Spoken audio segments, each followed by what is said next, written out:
Hello students, welcome to the class of civics. So today we are going to start a new chapter, that is chapter 4, key elements of a democratic government.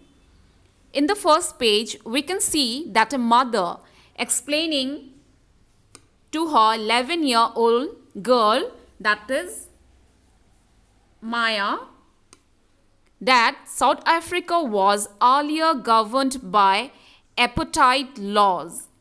So, apartheid means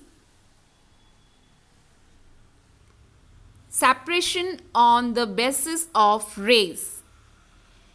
South African people were divided into white, black, Indian and colored races. According to the law, these races were not allowed to mingle with each other, to live near each other, or even to use common facilities. For long, individuals have battled for their rights.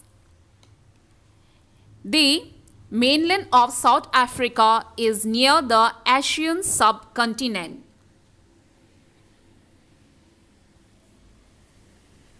For about 6 decades in later parts of the 20th century, the country was in the news for the act of politically sanctioned racial discrimination.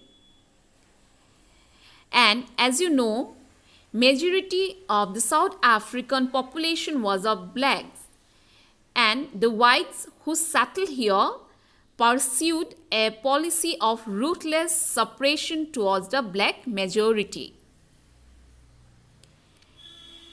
And the separation was apparent to the point that everybody could see it.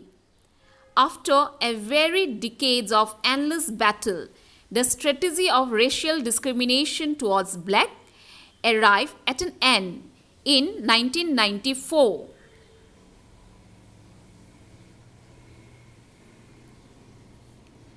With Nelson Mandela being confirmed as a dark president.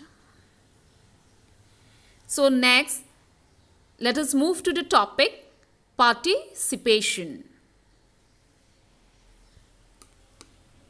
This explains people's participations in democracy by voting in elections to choose their representatives in government. So students, why do we need or why do we have a regular election? So, let me tell you that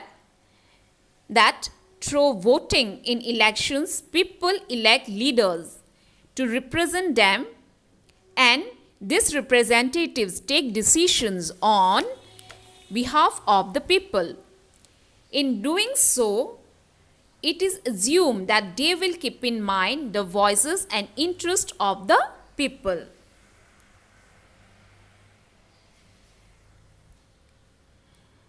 All governments are elected for a fixed period. In India, this period is of 5 years, and once elected, governments can stay in power only for that period. If they want to continue to be in power, then they have to be re-elected by the people. This is a moment when people can sense their power in democracy. In this way, the power of the government gets limited by regular elections. So students, this is all for today. In my next class, I shall do other ways of participations in democracy. Here I conclude. Thank you.